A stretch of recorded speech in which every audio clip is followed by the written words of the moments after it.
On today's episode of The Unwritten Rule, got a good show for you guys. Got the Vandy recap, talked that game, gave kind of our thoughts on another good win. Mizzou's up to 2-1 in SEC play. Good start to the season, or the SEC season at least, for the Tigers. So we had just talked about that game, gave our thoughts on Tamar Bates' performance, Anthony Robinson, Mark Mitchell having a really good game, especially from the free throw line. Just all the talking points you needed from Vandy, just kind of rehash that game from the weekend. Looked ahead a little bit to both Florida, and we looked at some tournament resume stuff for Mizzou because, that was a big game against Vandy, two kind of teams on the bubble that Missouri was able to win. So we kind of looked at how that affected things as well. And then gave our quick take on Florida, which is going to be another tough one on the road for the Missouri Tigers. So had some basketball talk, then did a little bit of football, broke down one new transfer edition for Mizzou as they wrap up kind of their winter portaling and we look ahead toward the spring. So plenty of good stuff to dive into. Did quick hits as well. Kenny had a good Ken Sports Shorts with some rushing yard leaders for Mizzou. Did Tigers in the Wild, and of course headlines to finish out the show. So good one for you guys. Let's dive right into it. Without further ado, the Unwritten Rule starts right now.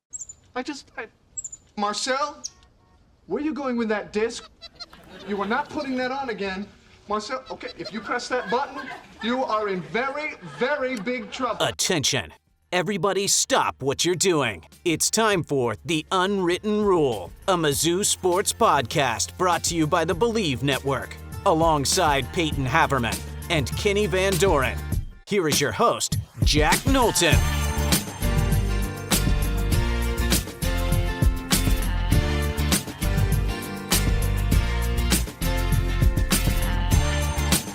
Welcome back to The Unwritten Rule. Today is Monday, January 13th, and Missouri has won another game in SEC play. We're spoiled, Payton and Kenny. We don't just get one. We get two wins so far in SEC play for the Tigers after, of course, ending their very long streak of going winless in SEC play. They beat LSU, and now the Missouri Tigers are 2-1. Obviously lost to Auburn to open things up, but just beat Vanderbilt over the weekend to improve to 2-1 and 13-3 overall, already besting their win tally from a year ago, if you can believe that. Well, I guess you can easily believe it because they didn't win a game of conference play. But Missouri beats Vanderbilt, Payton Kenny 75, to 66, improving to 2-1 in conference play. Payton, I will start at the end with you because just before we started recording, you said, and I quote, the last 10 minutes you had a minor crash out as Missouri tried to close this game out. Sorry, major crash out. Yeah. What did you make of the end of this game? Obviously, Missouri, comes away not unscathed, but comes away with a win. What did you think of the end of the game and how the Tigers wrapped things up, but did ultimately come away with the win? I got to kind of remember how good this conference is this year and that every single one of these teams is good because Vanderbilt just would not go away. I mean, Missouri, I remember a couple times would get the lead. They got the lead back out to 9, I think it was, after Vandy whittled it down to 3. And then they fouled the 3-point shooter. He made all 3. It was a more difficult game than it probably needed to be. Still a 9-point win. They covered every single expected margin that they needed to in this one. But boy, it was a struggle to get there. I mean, at one point in the first half, I think Missouri got the lead out to 17, was the biggest lead. And after that, I mean, all of it, I think, can be traced back to the final few minutes. Yeah, Kenny, I mean, if you're watching on the YouTube, Kenny's pointing it out there. Mizzou led this game for 39-03, but it still was super uncomfortable in the second half at times. And I think most of that can be traced back, unfortunately, to just when Dennis Gates tried to steal a couple minutes at the end with Jacob Cruz. He throws Jacob Cruz in when it was a 16-point game with about 3 or 4 minutes left to go in the first half. Cruz throws up 2 absolute brick 3-pointers. Grill also did not take a couple of good shots. It took Grill a while to get going in this one.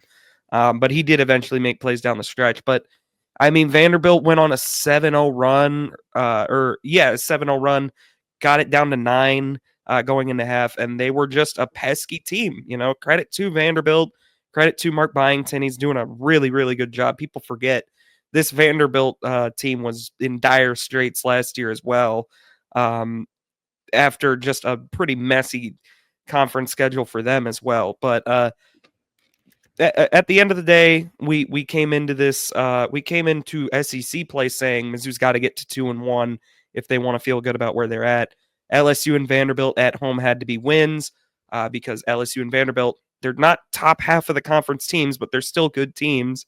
I mean, Missouri, Vanderbilt, they were the last two teams in Joe Lunardi's bracket before Saturday's game. And he put this in like games to watch because he said the winner is going to stay in the bracket. The loser is going to be out of the bracket entirely, like out of bracketology.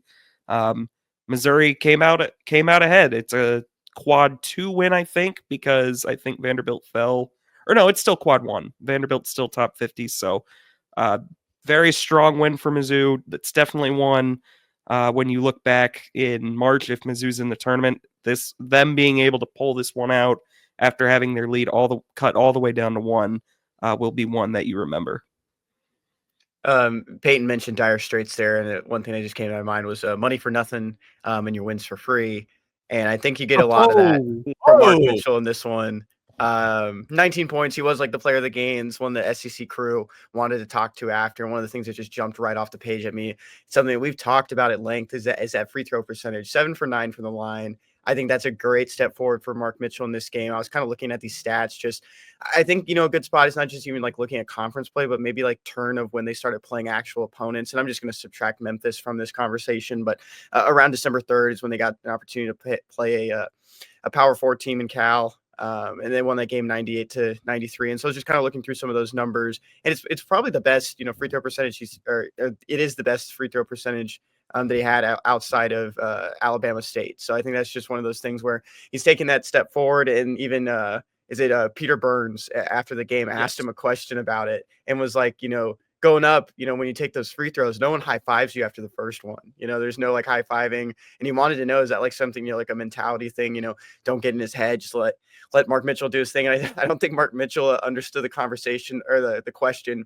And just kind of went on about, we're a big free throw team. It's something that we need to get better at and something I need to get better at kind of thing. And I wanted to know, though. I think that's a good question to ask. Are they taking a different approach with free throws just to get Mark Mitchell better at it or more consistent at it this season? And I think he did a great job at that and, throwing those 7 rebounds as well. And it was probably his best performance that he's had.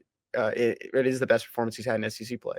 Yeah, that's a good follow-up. Someone should pursue that again and see if you can get more of a straight answer from Mark Mitchell. Do they not high five after the first free throw to stay mentally locked in? Maybe they look at it like icing your own kicker if you call a timeout on offense when you're kicking. It's that is really promising, Kenny. That's a good point. I'll get your take too, and then Payton as well after. Anthony Robinson, 15 points, 8 assists in this game. He was plus 15 overall as the best mark on the team in 33 minutes. A game Mizzou wins where Tamar Bates only scores 9 points is a pretty good thing to feel, I think. What did you guys make of good old Ant? He's, we've talked about all SEC type player in the future. If he continues averaging, those kind of stats, you might be able to speed run that a little bit. But what did you guys think of him on Saturday? Yeah, you don't win the game without him. I think it's, shows that in the plus minus as well. He had the highest one on the team, throwing those 3 steals, and he's doing it all over the court. And we can't say enough how much more confident he looks out there, how much more he just looks like an SEC player. I think if you put 2 still pictures of him at this point in SEC play last year compared to the Ant Robinson last year, and I think it's not just about maybe the physique and just the build of him and just how he just looks more athletic and more mature on the court. I think it's the confidence that he's exuding at the same time. 5 for 9 from the line, but 2 from 2 from 3, and then 4 for 4 from the field. I think it feels like he's building a lot of those points from the free throw line. You want to see that number a little bit higher, but still 15 points is pretty good from a second-year guard and someone who's just continuously on these graphics that I'm seeing on Twitter about like the most efficient guards, most efficient players in college basketball. It's like, the blue bloods, guys from Kentucky, Duke, UConn being in there. And then like number 8, number 9, number 10, it's like Anthony Robinson second. And like a lot of people don't know who Anthony Robinson is. And just seeing these kind of performances, he's putting himself out there. But I think, defensive wise, he's just adding a lot to that guard position. He's going to continue to start at one of those guard spots. And even when he was, battling that illness, I think we were kind of, insinuating maybe he was still kind of some lingering effects of whatever was bothering him. Probably didn't help in these past couple games, but, keeping those steals up, forcing turnovers has been huge for him in just his game.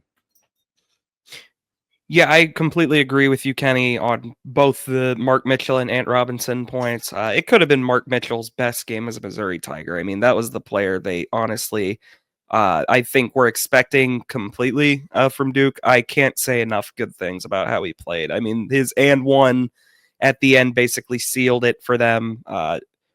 All world game. There's really no other way to spin it. He looked like a guy that started at Duke full time last year. Ant Robinson also, yes, I agree 100%. He did he took a bit more of like a passive role in the second half, more of a facilitator. He was very aggressive in the first half. I think at least 3 of his makes came in the first half. They 3 in the first half. Then he had just the 1 make in the second half, but he was still good. I mean, 4 assists, you'll still take that absolutely. Had a steal as well in 17 minutes. Tamar Bates, to your point, Jack, I do agree that when you get a win like this with him only scoring 9, it can only be a good thing. I'd still like to see Tamar at times be a little more. I just almost want him to shoot more. I mean, like he's making good decisions with the ball. I'm not saying he needs to change up a whole lot, but every time, and look, he shoots when he needs to. It feels like every one of his makes are really big. He opened the scoring in this game.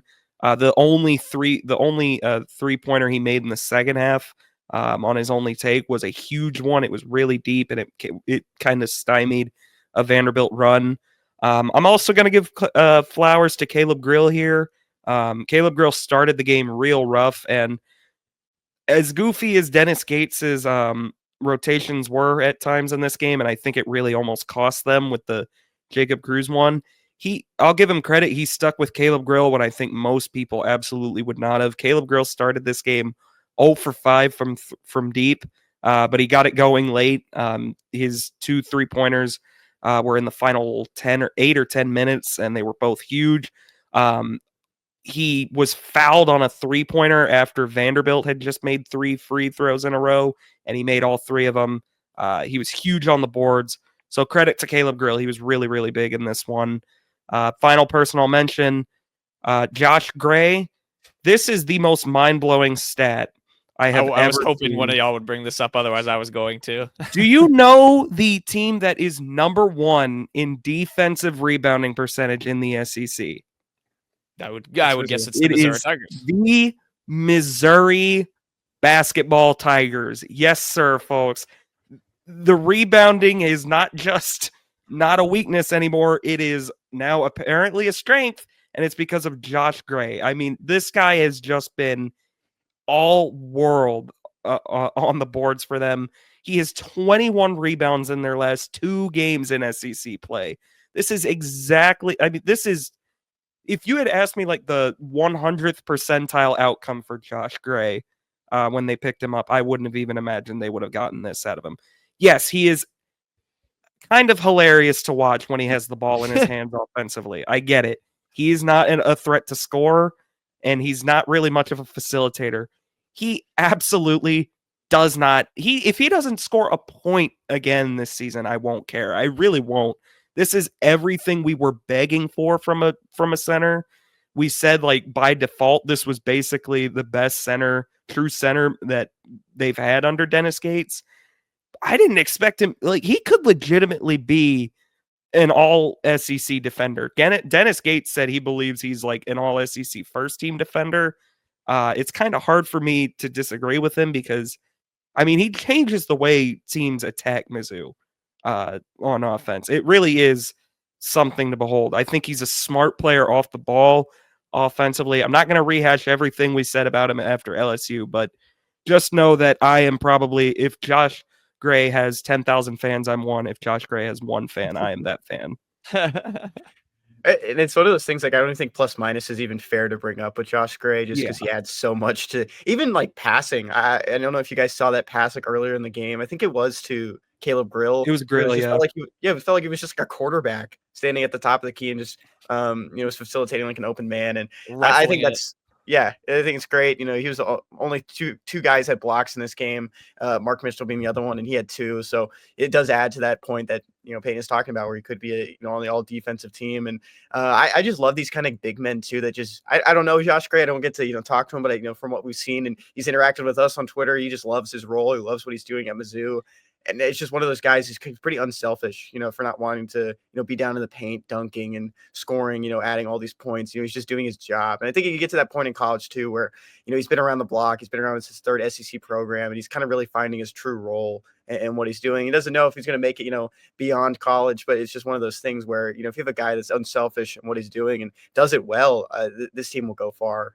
Yeah, 0 points, 11 rebounds is just an absolutely hilarious stat line, and I love it that Josh Gray, just like you say, Kenny, like knows his role, plays it really, really, really well. Like Payton said, kind of that 100th percentile type of tier when it comes to Josh Gray. Yeah, I'm glad you guys brought him up, because he has been such a difference maker. To make that big of a difference without scoring is just really impressive. So yeah, love what Mizzou is getting out of Josh Gray. And obviously we hope to see it, kind of going forward. Any final takeaways before we talk Florida real quick from Vandy? I'm excited for the future of this team. Payton, one thing I was going to say with you, I agree with you where sometimes I want to see Bates take more shots, but I think the evolution of this team is you are going to have games where Tamar Bates is taking, the bulk of the field goals. But I think it's just nice that, to go back, that you can have games like this where you only need him to take 4 shots because just other people are able to eat.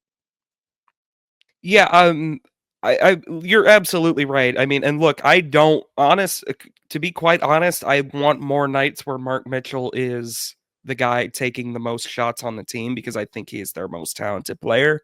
And when he's making 6 of 11 and he's really effective driving to the rim and he's making his free throws, he's probably an all SEC player. I mean, that's just kind of what it is. It is a great thing, especially because last year the only offense Mizzou had in SEC play was Tamar Bates and Sean East, kind of just having to score like 30 a night, one of them. And obviously that didn't lead to any success. So it is good. Tamar Bates can defer a bit more offensively, and Mizzou doesn't really take a dip on the offensive side of the ball. But I still think Tamar Bates, it's not like he's even making bad decisions when he's not shooting. Like, he's not passing up open shots or anything. I just want to see a little. He's efficient enough. I want to see him take a few more shots. That's all. Yeah, that's very fair. Kenny, Gosh, anything? I can't get over Mizzou being number 1 in defensive rebounding rate. Could you imagine that, like, before the year, saying that? That was like the biggest thorn last season, just rebounding in general. Even 2 years ago. Yeah, it was the Kobe Brown covered so much of the cracks in terms of like a lack of an interior, even in 2023 when they were really good. Like, it's just to have that kind of just bulky center who can just eat up shots and take space and create space. I mean, Payton and I have had conversations about this too. The way Josh Gray can kind of clear people out, it creates driving lanes, it creates rebounding lanes, all that stuff. So it is very, very nice. And Mizzou is better for it. So looking ahead now, obviously Missouri 2-1 in SEC play. They've got another tough one coming up. We obviously, made it through Auburn. This team, I would say, is close to that plateau, or at least in that tier right below Auburn when it comes to SEC teams. It's Florida. The Gators are 15-1. They are 2-1 in SEC play. They did open things up with a crazy game, 106-100 loss to Kentucky. If you had a chance to watch that game, you were treated to a good one. Then they went out and beat Tennessee, who is the number 1 team in the country, by 30. So this is a really, really good Florida team. I want to touch on them quickly, just what you guys are thinking. Again, kind of, is this the same mindset for you where it's kind of like Auburn? You see what you can take away from this game, and it's a win if you keep it closer. Or what are you guys kind of feeling in terms of this Florida team and what Missouri's gonna have to do against them? Yeah, I know I've said 100 times, like, Auburn's the toughest game on the schedule. It's all downhill from there, basically. It's all easier. This isn't much easier. Florida is real damn good. They have an unbelievably good offense. Walter Clayton, I mean, he was good for them last year, but he's really kind of turned into just their do-it-all guy. Elijah Martin, who is the good FAU transfer into the SEC. John L. Davis has not been very good at Arkansas, but Elijah Martin has. He is translated very well. It's a pretty loaded team, top to bottom. They can score with anyone, as evidenced by the fact that they scored 100 and lost to Kentucky. Look, I'm not saying there's not a path to success again for Missouri here. I mean, quite frankly, the way Missouri plays, I mean, on the right night, if they get enough whistles, they get to the line enough, they sink their free throws, they can hang with just about everyone. But no, this is not a game Missouri even needs to win. They're not going to be dinged at all in their net ranking, their tournament standing, nothing. They're playing with house money in this game, basically. There's really nothing that can be lost here so long as they don't lose by 40. Just keep it within a respectable distance, which I think they're capable of. And I think they'll be fine. I think for myself, and this is one thing that kind of just bled into something I wanted to bring up after the Vanderbilt game. It's kind of like, seeing Trent Pierce, if he's going to get back into a starting role again, in back-to-back games, and see how kind of that size and athleticism goes against some of these players. They don't really have large guards at Florida in the 6'3", 6'2", 6'4" range, just like Walter Clayton, Martin, and Richard. But I think Alex Condon and Thomas Haw, they're both 6'10 plus, and that's kind of where Trent Pierce is. He's listed at 6'10 right now, and I thought at times that maybe some of his shot selection wasn't the best. And looking at his numbers, it's not something you're gonna be too worried about after that game against Vanderbilt. But there were some times where he was running down the ball. He had some good speed behind him. He wasn't letting plays get behind him.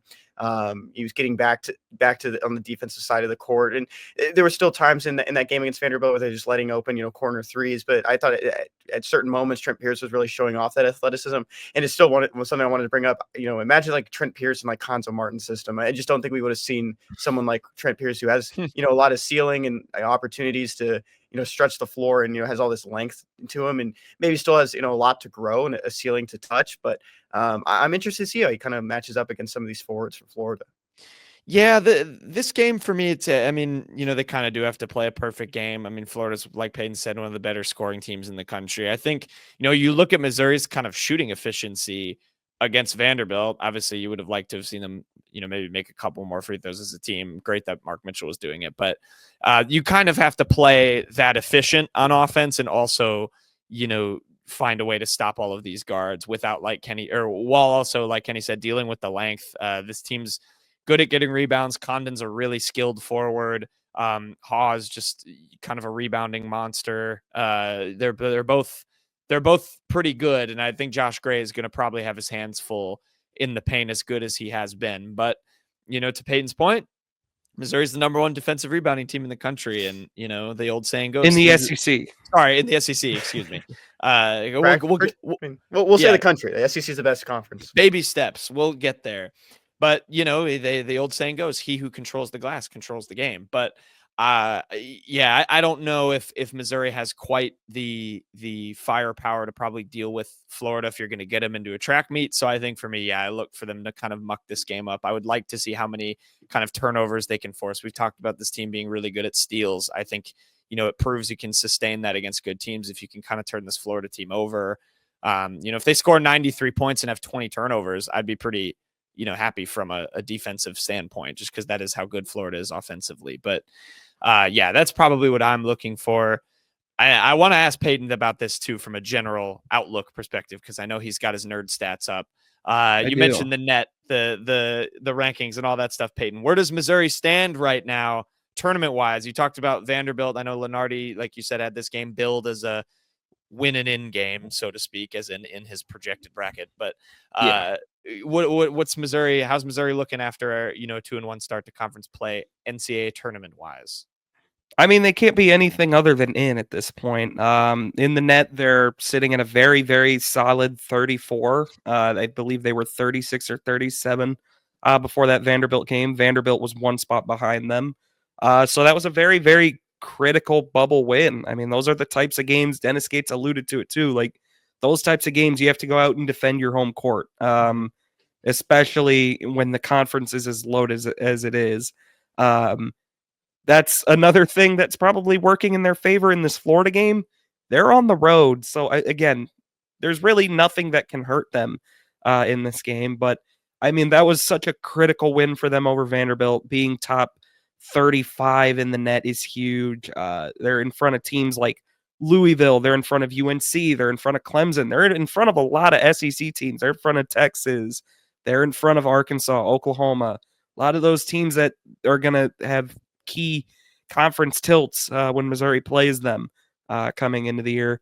Torvik, handy dandy Torvik, as I like to call it, Bart Torvik, they give Missouri an 88% chance of receiving an at-large bid at this point. To put that into perspective, all but 4 teams have a 72.5% chance or higher in the SEC, which just shows how ridiculous this conference is and why even just a few more wins probably is good enough for Missouri, because every single one of these games left is a chance for a quality win, basically. Yeah, absolutely. Yeah, I'm excited by their resume.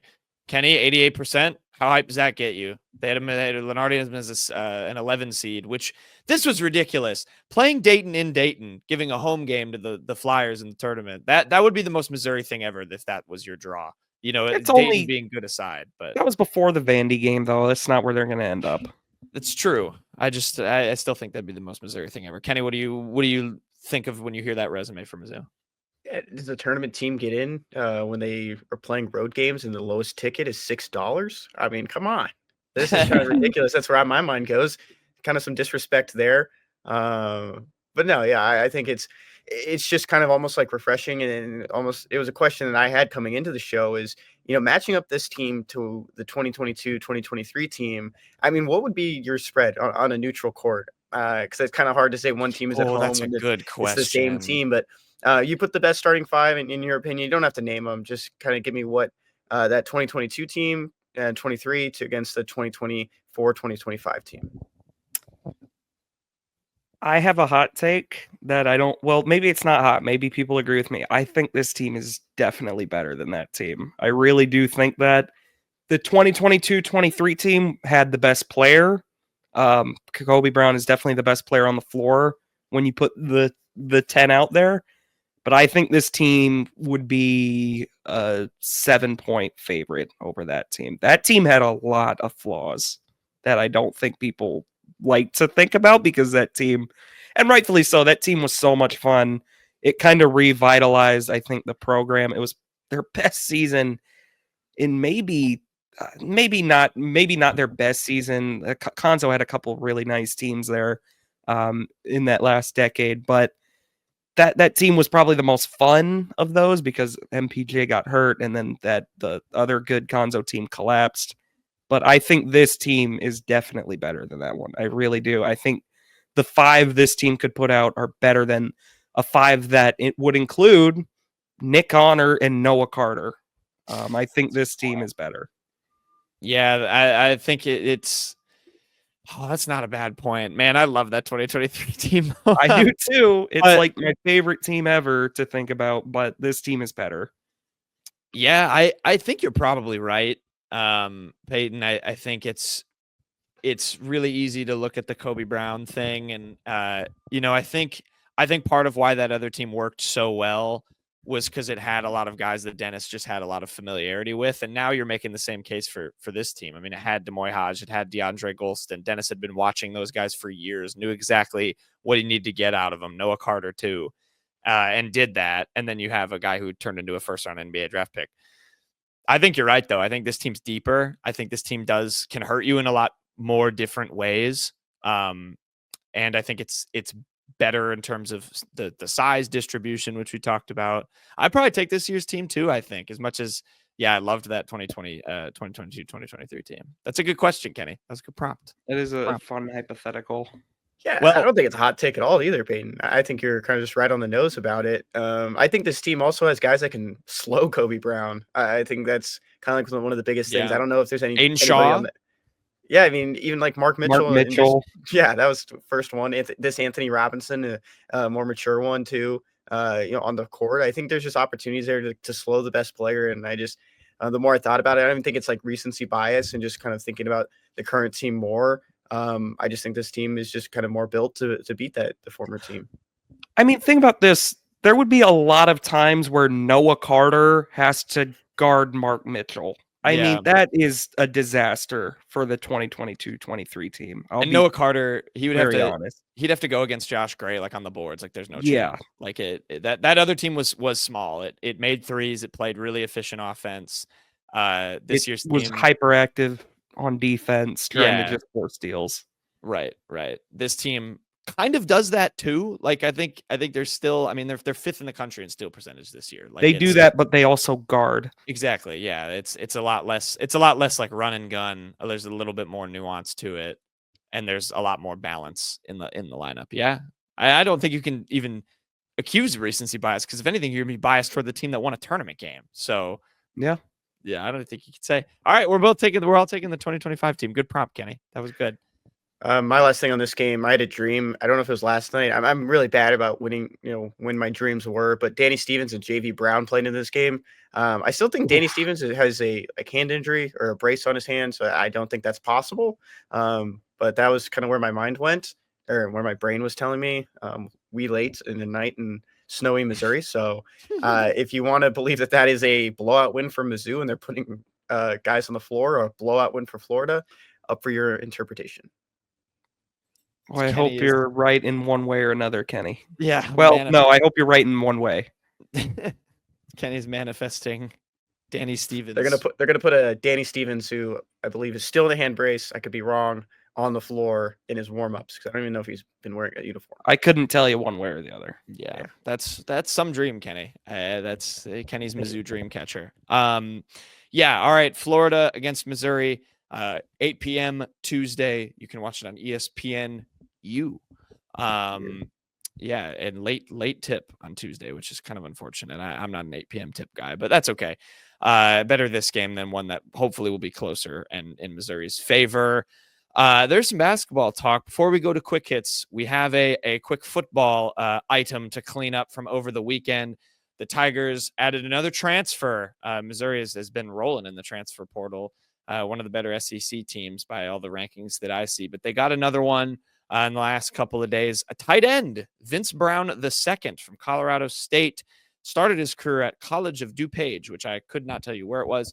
Won a couple of NJCAA national championships, so he was at a JUCO. Then last year at Colorado State, 24 catches, 256 yards, 3 touchdowns. I know, Payton, Kenny, we're not expecting too much from Vince Brown in terms of impact when you compare him to some of the other transfers Missouri got, but just give your quick thoughts on Brown coming to Mizzou, adding to that tight end room. Just depth, basically. I mean, like you mentioned, he gets an extra year of eligibility because of the JUCO ruling. Interesting that Missouri wasn't looking at tight end and then just decided to kind of pull Vince Brown out of nowhere. I wouldn't expect much, really. He put up pretty middling numbers at a Mountain West school.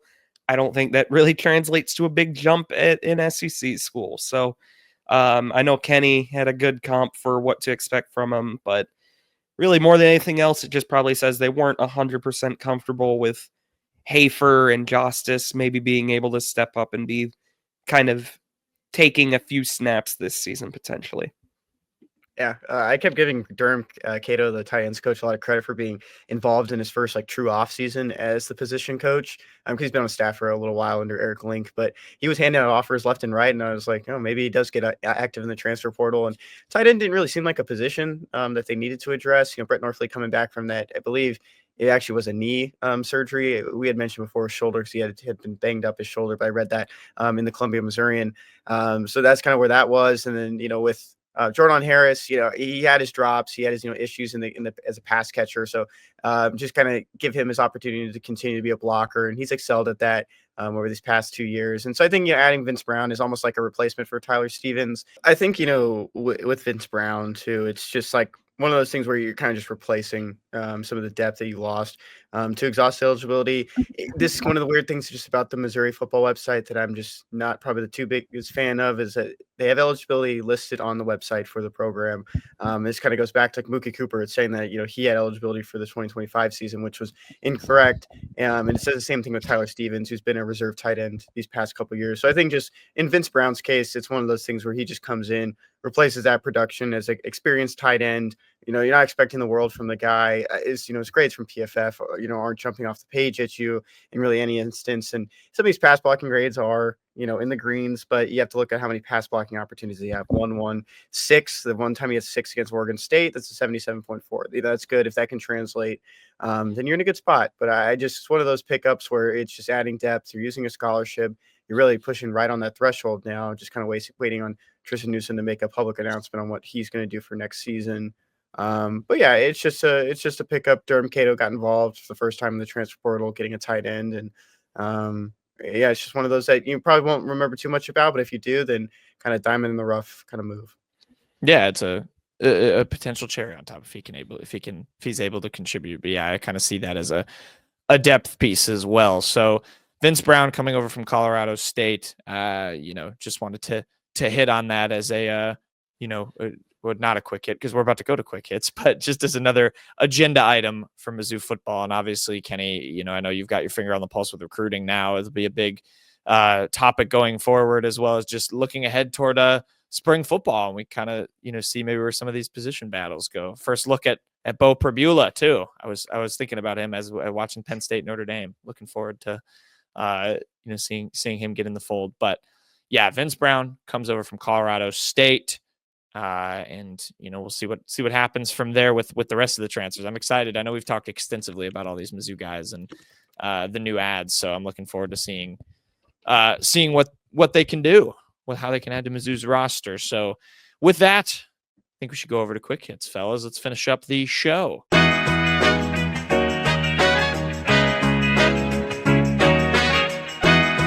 Okay, we'll finish off the show with quick hits. Kenny, over to you, good sir. Do you have a Ken Sports Shorts for us? I do. Payton's going to talk about Tyler Bidet later in quick hits. So I just thought we could go back and look at the single season rushing leaders in Missouri football history. It goes up to 10. So I'll let you guys choose how far you guys want to go. We can do all 10. Everyone should know some of these names, except maybe one or two that maybe Payton will be the only one that knows. Okay. We'll start we'll do all 10. It's pretty easy. A lot of these names there's one repeat in the top 10. But outside of that, I think you guys will get it. So this is single season rushing leaders. Okay. Actually 2 repeats. I messed up on that one. But 2 repeats. We'll start in number 10. This rusher ran for 1,155 yards in 2003, and I think this is the only one where Payton might know him. I don't think I'm going to get it. Is his last name like Nash or something? No. Okay, because they had like a really highly rated recruit back then, and he went to Francis Howell. Oh, yeah. Oh, I do know who this is, but I can't think of his name. What is his name? I don't want to hold us up here. Zach Abron. Okay, yes, I've heard of him, but I wouldn't have gotten to that in a timely manner. So easy one here. 8 and 9 is the same player. 1,168 yards in 2011 and 1,166 yards in 2013. Wear his jersey today. He what? People are still wearing his jersey today. 11 and 12, you said? 11 and 13. Why am I blanking? This isn't Murphy. It's the guy that has the famous run against A&M. Why am I blanking on his name? I'm also blanking on his name. I don't know why I'm blanking so bad. Oh gosh, I can picture hello touchdown, breaks free. Oh, it's not Crabtree, is it? No. I'm thinking of the Crabtree. I said the Crabtree call, but 20. Hello, touchdown. Can you give us one initial? Name? H. Henry Josie. Okay, there we go. Josie. Yep. Jesus. So Josie has 8 and 9. Number 7 spot, 2018. I don't think I even need to say anything else. 2018. Oh, this was the year before we were there. Is that Demaria Crockett? Nope. Was it Larry? It was Larry Roundtree. Wow, in 18 yards. he was that good? Yeah. I did not know that. Number 6 and number 4 are the same player. I'll give you a hint. This one was a quarterback, 2003 and 2005. Brad Smith. Correct. Brad Smith had 1,301 rushing yards in 2005, which puts him at the 6th spot, and he's also at the 4th spot with 1,406 yards from his 2003 season. Mobile. Number 5, you guys won't know this name for any reason other than there was a player on the roster this past season with the exact same name. He rushed for 1,312 yards in 1969. Oh my God. There's a player on the roster with the same name as him this year. This past season, it was his final year of eligibility. What position did that guy play? He was an edge rusher. Oh gosh. Joe Moore. It is. Oh, that's a good guess. Joe Moore, number 5 on the list, 1969. Number 3, 1998, 1,578 yards. Oh man, people are gonna yell at us for not knowing this because this was like one of those like teams that kind of. I think this was like a team that was actually good by Missouri standards because Missouri had a really rough time in the 80s and 90s for a lot of it. He quickly went into the Missouri Football Hall of Fame in 2004. Yeah, this is embarrassing. What year again exactly? 1998 is when he set this record. This was like a Larry Tyler Smith. Bidet broke this one. Can we get his initials? DW. Oh, this isn't bad. I don't know. I'm gonna have to take the answer. It was Devin West. Oh, geez, that's bad that I didn't know. 1995 to 1998. Number 2, of course, Tyler Bidet, 2021. Everyone remembers that Arkansas game, 1,604 yards. Cody Schrader out of nowhere in 2023 with 1,627 yards. Boom. Quite the legacy under Drink there. The 2 top rushers in team history. Nice, Kenny. Good Ken sports shorts. And I'll go back to you. What's your Tiger in the Wild? My Tiger in the Wild is Brady Cook. I've never seen a team do this before, and Brady Cook just partook in the Hula Bowl on Saturday. If you got that opportunity to watch him play there. But NFL teams are reaching out to high school teams, just kind of build some draft profiles and, I think stats and just how these players were leading up to college as well. And the Green Bay Packers and the St. Louis Rams reached out to Chaminade and St. Louis Rams. Oh, don't say that. Did I say that? Did I say St. Yeah, Louis? you did. I said Los Angeles in my head. Yeah, so the Los Angeles Rams, they reached out to St. Louis and Chaminade. I think this is really cool. I've never seen this before. They reached out about Amar Johnson, a running back, I believe at South Dakota, who's also a draft prospect at South Dakota State. Really cool that Chaminade shared this as well. I feel like some schools might not do that, but they're very proud to have Brady Cook as an alum. Payton, this is Brady bleak. Cook Packer. Brady Cook Packer. Bleak timeline. It's bleak. It's all bleak. Payton, you were dragging the Packers quarterback all weekend. I think there's an opportunity for someone to step in and take over the reign in Green Bay. No, they don't need to do that. Brady Cook can not go there. He could go anywhere. I think else. Brady Cook should win the Packers their next Super Bowl. I think that'd be really fun. Okay, well, if Brady Cook wins the Packers a Super Bowl, how about this? I'll eat a shoe live on the show. All right. Genuinely, I will cut up pieces of a shoe and chew on them throughout the show and try to. He has to be the starter in the Super Bowl. Yeah. Yes, that is what I'm implying. All right, write that down, Kenny. We will not start and win a Super Bowl for the Packers. I'll remember that one. Yeah, we'll note that one down. All right, Payton will eat a shoe. Payton, what's your Tiger? Speaking of eating, there's a new Mizzou NIL snack on the block. Mark Mitchell has spicy queso flavored hoops now. He had a fun reveal video where he had his teammates try them. I really love the art on the back of him dunking on his spicy queso hoop. I get why they're hoops because he plays, basketball and all that. But it sucks that they're Funyuns basically because Funyuns aren't that good. But spicy queso sounds like a good flavor, to be honest. So It's also pretty crazy. He's the 30, according to Eli Hoff, he's the 36th MU athlete to be featured on a retail food product. I would That was not have guessed originally that my many. sports short.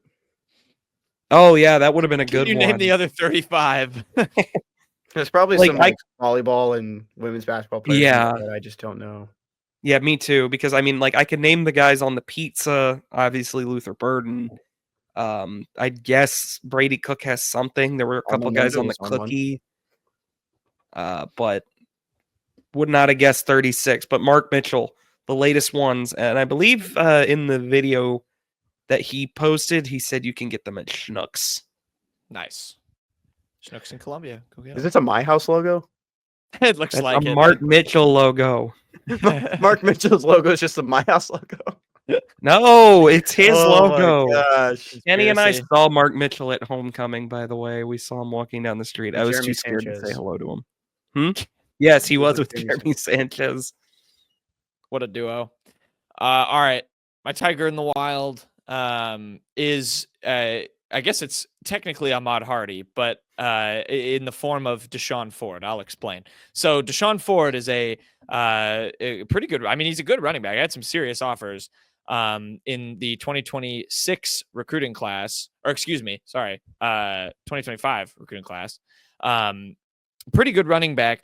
Ended up signing at the All-American Bowl, if you can see on the YouTube, to Louisiana Monroe, and shouted out Ahmad Hardy, who, of course, as an unranked prospect, went to Louisiana Monroe, had an outstanding season, and transferred to Mizzou. So Deshaun Ford wants to go on the same path and be, a key contributor as a freshman, and then, I would assume then probably hit the portal and kind of upgrade from there. So kind of a pretty interesting path. You don't see that every day from a guy, with some pretty serious interests. So yeah, I mean, best of luck to Deshaun Ford and the Ahmad Hardy path. Maybe Deshaun Ford will be a Missouri Tiger in like 2 years and follow in his footsteps. Does have an offer from Missouri, as Kenny highlighted. So there you go. I respect this guy for being open and honest about his recruitment path, what his goal is. You don't get a lot of honesty from these kids a lot of the time. So good for him. Honestly, not a bad deal for UL Monroe. You get a player you probably ordinarily wouldn't have gotten otherwise. You can maybe get a lot out of him for the year, and hopefully it pays off and reflects well on your program. Like, hey, we can get you here and get you ready for the next level, and we can maybe win some games while doing it. Interesting strategy for a UL Monroe program that has really, really been probably bottom of the barrel in FBS football for ever, quite frankly. Talk about like the easiest choice ever. Looking at these hats, if you had just had to guess, where he was going, there's a Tulsa hat, UL Monroe, a Louisiana Tech, and Central Arkansas. I mean, if someone told me to just like pick one, I think I'm going to pick the one that had the running back that got an SEC job. Yeah. Immediately the next season. I think this is a smart decision by him. I think maybe he's gambling on himself just a little bit by playing down than probably what some of these other offers were. But it also just makes me kind of think, what's the point of like Louisiana Monroe anymore? Like the teams aren't going to pay you to take your players. I think it's going to be good to put you in the national spotlight, maybe go win some Sun Belts, but it does kind of probably suck that you just can't keep some of these guys around just financially wise and just opportunity based too. Yeah. But it is still a good thing to get your school name out there. I think Louisiana Monroe probably does hold true that, they're not going to be, some of these other massive group of 5 teams that are kind of, chopping at some of these heels to play in the playoff. But good on them to find talent, especially at the running back position, and take that next step and kind of pushing guys forward, almost like a feeder school, but also seeing your own national spotlight and your own success. Yeah, we'll see how it blossoms for UL Monroe. But yeah, best of luck to Deshaun Ford, the Ahmad Hardy path. We'll see you at Mizzou in a couple of years, young man. Kenny, what's your headline of the week this week? I'm going to give myself the headline. I just wanted to talk about the All-American Bowl one last time. But I got to talk with the coach there, and Payton and I talked about this on Friday's show, just with Joe Hubbard, who served as the offensive line coach for Team West. But all 3 guys got on the field. That's what Joe said was going to happen. Henry Fanuku at the guard position. Jack Lang, who's primarily played right tackle in this game, and then Keaton Jones, who's listed as a tackle. Missouri's recruited him as a tackle, but seeing him in person, I mean, he has the size to play inside and probably be kind of a guy that can probably play in some of those early games in the season if they really want to test him at a guard position or center. I don't think the future really is at center. I think he kind of has some ways to go as a snapper, but throughout that game, I think he really just developed and felt more comfortable over time. He had some low snaps, but after that, he was just like directly into the quarterback's hands. That was one of the biggest things Joe Hubbard mentioned about him. He asked a lot of questions. He wanted to get better. He wasn't there just to have fun and be around his guys. And they were still having a good time when I got an opportunity to talk with all three of them and kind of messing with each other. And but he was just a guy that was there to develop. He was a late addition. I think he took it as a massive opportunity for him to put his name out there and see where he kind of stands against some of these guys. And he has the physical attributes, Keaton Jones does, to play on the interior. He was holding his own. I don't think blocking was really an issue against some of those D tackles just because he could match that force. I just think it's probably a matter of time he just kind of gets used to the position. He mentioned he's never really played on the interior. His coach actually texted me on Saturday night asking what I thought about it. And I thought, over time, it's just exactly what Joe Hubbard said. He just kind of got more comfortable with it and kind of, with each rep, he didn't take it for granted. And each time he got better and better. And so I think with this class and probably those last couple of years, people are kind of worried, they won't stick around. I think these three offensive linemen just getting an opportunity to meet them in person and see what kind of the relationship they built. I think, Brandon Jones is really not just, gone off of, intangible or gone off of what there's, on the stat sheet, just size wise, what they've done on the field. He's actually just going after character as well. And I think that's a huge thing that probably just hasn't been said or seen with what Brandon Jones is doing in recruiting. There you go. Exciting stuff for the two of them, or for the three of them. And yeah, Did good Team West win? Team West did win. This was kind of silly. Team East pretty much just got a free play. I think someone probably called it in. They went up to spike the ball, and you could see the ball did not come out before the clock struck 0. But they got an opportunity to throw the ball. They didn't. Team East didn't score, but Team West won. So I think that's back-to-back years that Mizzou, whatever team most of the Mizzou guys were on, won the game. Winners from day one. Very nice. Some could say the Tigers are 23-5 in the last 2 years. There you go. Count them. Headline, Payton. My headline is going to be the Bills Broncos playoff game from ESPN. Josh Allen leads balanced offense as Bills dominate Broncos for blah, blah, blah. Who cares? It's not important. What was important was Tyler, now Bidet, formerly Beatty, had 2 carries for 8 yards in this game. He came back from that scary injury, got some run in this playoff game. So it's basically a bonus Tiger in the wild. Yeah, very nice. Glad to see him get some action. Kenny. Side note: these the first round of this playoffs, the wild card round, for the most part, has stank so far. We're recording before the Vikings Rams game, but it was a kind of an entertaining Sunday night game. The Buccaneers kind of threw it all away, but all the other games were pretty uninteresting blowouts. Yeah, I actually didn't watch most of the wild card, which I clearly am not sad about. But you know what? Maybe the division will be a little bit more fun. Unfortunately, Tyler Bidet will not be involved in it. Kenny is trolling. I'm going to say my Tiger. Kenny, you feel free to leave that up if you would like to. Not my Tiger, my headline. You feel free to leave those stats up if you so choose. I'll just read my headline to the people. My headline reads, UCLA coach Mick Cronin tossed at Maryland, rips officials. Mick Cronin is on a generational run. I made fun of him in my last headline, and I'm going to poke fun at him a little bit again. In the same week after he called his players soft and delusional, he then blamed the refs for a loss. He said, in defense of my guys, I don't think they were given any chance in the second half. I let official Jeff Anderson know I hit the showers. It was pretty funny. He got ejected. He got ejected in the Maryland loss for UCLA. UCLA is kind of in a tailspin right now. And Mick, sorry, man, you're getting roasted twice in a row there from myself. That's my headline. I hope people on the YouTube watched what Kenny was doing, though, and enjoyed it thoroughly. Payton, would you like to tell a joke, or should Kenny just pull up Mr. Trubisky's stats with the Bears again? He hasn't had his screen up for like 5 minutes now, so I don't know what you would be referring to. He had it up. I saw him. He had it up. I'll just go to joke of the day. This one comes from our favorite TV series, The Today Show. Guys, I'm so good at sleeping, I can do it with my eyes closed. That's it. That's the joke. You don't get to guess what the punchline is. That's the punch. That'll do it for the unwritten rule. Payton's been booted out. Chaotic ending. Kenny, you kind of owned him there. Good job. All right. Enjoy the Florida game. Hopefully it's a better result for Mizzou and then Auburn. At least maybe they can get something out of it. But we'll see. And we'll obviously have plenty of hoops coverage coming up in the next week. So enjoy the Florida game. We'll see you on Friday. Bye. Anything to add, Payton? Quick? No. End the show.